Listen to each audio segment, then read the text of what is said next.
शांत रहो भैया। मेरी मेहनत, मेरी लगन, मेरी प्रण और मेरा संकल्प के साथ एक एक पसीना का बूंद मैंने वहां छिटका है।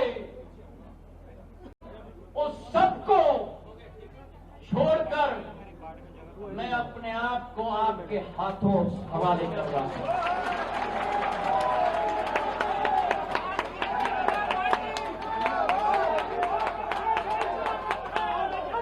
मंच पर जब किसी का स्वागत किया जाता है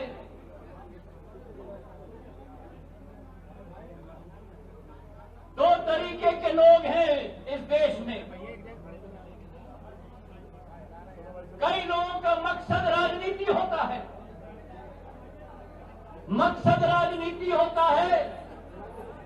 और माध्यम जनसेवा होता है। लेकिन ये मैं गर्व से कह सकता हूं, थोड़ा आगे हो जाओ आप, इसमें चाहे अटल बिहारी वाजपेयी जी हो, चाहे वर्तमान के प्रधानमंत्री नरेंद्र मोदी जी हो, चाहे सिंधिया परिवार के सदस्य मेरी दादी पूर्व राजमाता विजय राजे सिंधिया जी हो,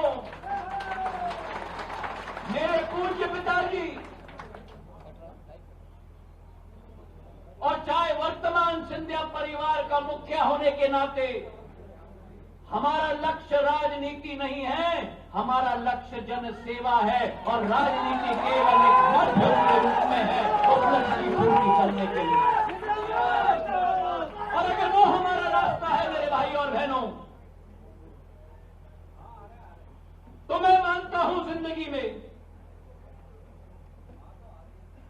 कि हमारे लिए कुर्सी, हमारे लिए पद महत्वपूर्ण नहीं होना चाहिए।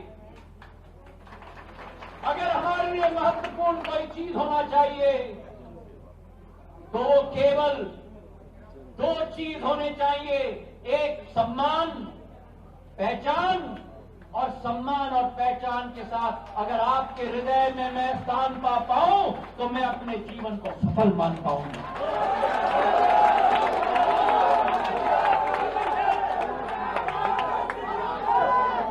जिंदाबाद। शिवराज सिंह जी ने बहुत कुछ कहा वर्तमान के सरकार के बारे में।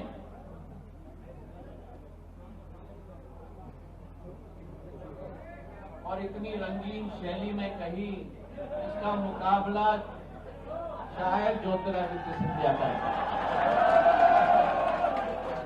2018 के दिसंबर में तो मुकाबला हुआ था, लेकिन आज हम लोग एक साथ, और मैंने सदैव माना है जिंदगी में दल अलग हो सकते हैं, राजनीतिक रंग अलग हो सकता है, मतभेद हो सकते हैं, लेकिन पक्ष और विपक्ष में बैठकर भी मनभेद नहीं होना चाहिए।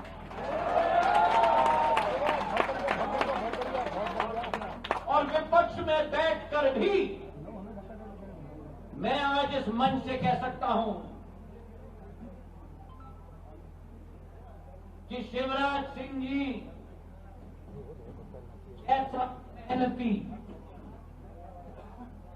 समर्पित और जनता के प्रति सब कुछ निछावर करने वाला मुख्यमंत्री, पूर्व मुख्यमंत्री नहीं, लेकिन कार्यकर्ता शायद बिरला हो इस प्रदेश में और इस देश में।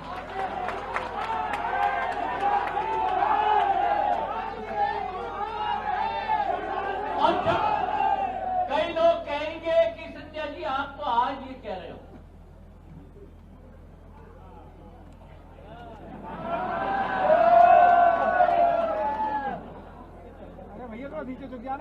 शायद एक या दो मौके में जब हम लोग साथ में थे, मैंने खुले में भी कहा है, क्योंकि मैं संकोच करने वाला व्यक्ति नहीं हूं, सही को सही बताता हूं। और मैंने इसकी कई बार जिक्र की है अगर प्रदेश में दो नेता हैं जो शायद अपने गाड़ी में एयर कंडीशन न चलाएं, तो वो केवल शिवराज सिंह और ज्योतिरादित्य सिंधिया। और शिवराज सिंह जी, मेरी आशा है कि आप एक हैं और हम एक हैं, और जब एक और एक मिल जाए तो दो नहीं होना चाहिए, 11 होना चाहिए। सही है कि नहीं? अभी सुनाई नहीं किया? सही है कि अभी सुनाई नहीं किया? सही है कि नहीं? प्रदेश में जो स्थिति है मैं उसका उल्लेख नहीं करूंगा। आपने तो बाहर से देखा है, मैं इतना ही कहूंगा, मैंने तो अंदर से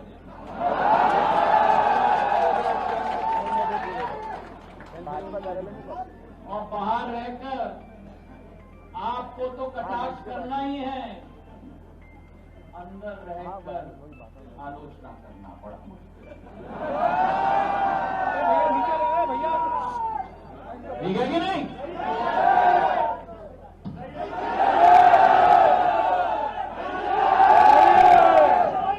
पर क्या करूं मैं? पर क्या करूं मैं? सिंधिया परिवार का खून है, जो सही है वो सिंधिया परिवार का मुखिया सदैव बोलता है। और ये भी मैं बोल दूं, सिंधिया परिवार की मुखिया को ललकारा था 1967 में मेरी दादी को। संवित सरकार के समय में क्या हुआ? 1990 में मेरे पूज्य पिताजी के ऊपर झूठा हवाला कांड किया। उस समय क्या हुआ? और आज जब मैंने अतिथि विद्वानों की बात उठाई और किसानों की बात उठाई और मंदसौर में जो किसानों के ऊपर केस लगी थी, वापस लेने की बात उठाई, आवाज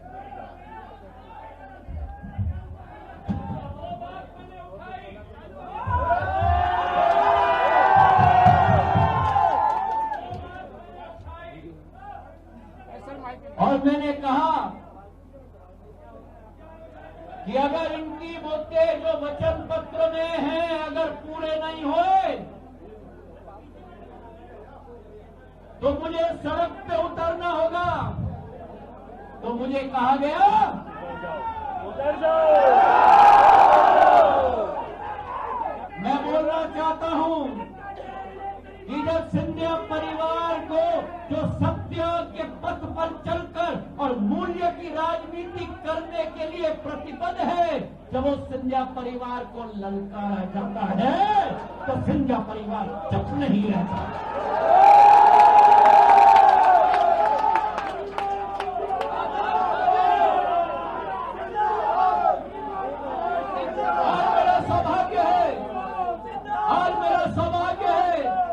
जिस दल को अपने पसीने के साथ, अपने पूंजी के साथ मेरी दादी ने स्थापित किया, जिस दल में 26 साल की उम्र में पहली बार जन सेवा का पथ अपनाकर मेरे पूज्य पिताजी चले, आज उसी दल में ज्योतिरादित्य सिंधिया सब छोड़कर अपना दिल लेकर आपके बीच में आया। आज मैं केवल एक चीज लेकर आया हूं आपके लिए, और ये मैं हमारे सभी कार्यकर्ताओं को मैं कहना चाहता हूं, ये विश्वास रखना, मैं केवल एक चीज आपके अपने साथ लेके आया हूं,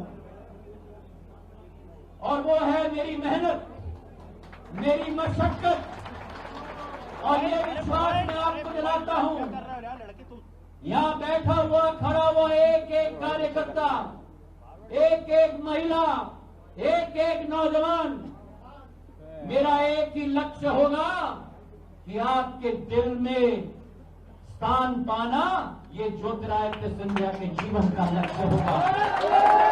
और ये भी मैं आपको स्पष्ट रूप से विश्वास दिलाना चाहता हूं कि जहां आपका एक बूंद पसीना टपकेगा, वहां ज्योतिरादित्य सिंधिया का 100 बूंद पसीना टपका के मैं रखूंगा। और जब अगर खून की भी जरूरत होगी तो ज्योतिरादित्य सिंधिया आपके लिए हाजिर है। बहुत बहुत धन्यवाद। जय हिंद, जय भारत, भारत माता की।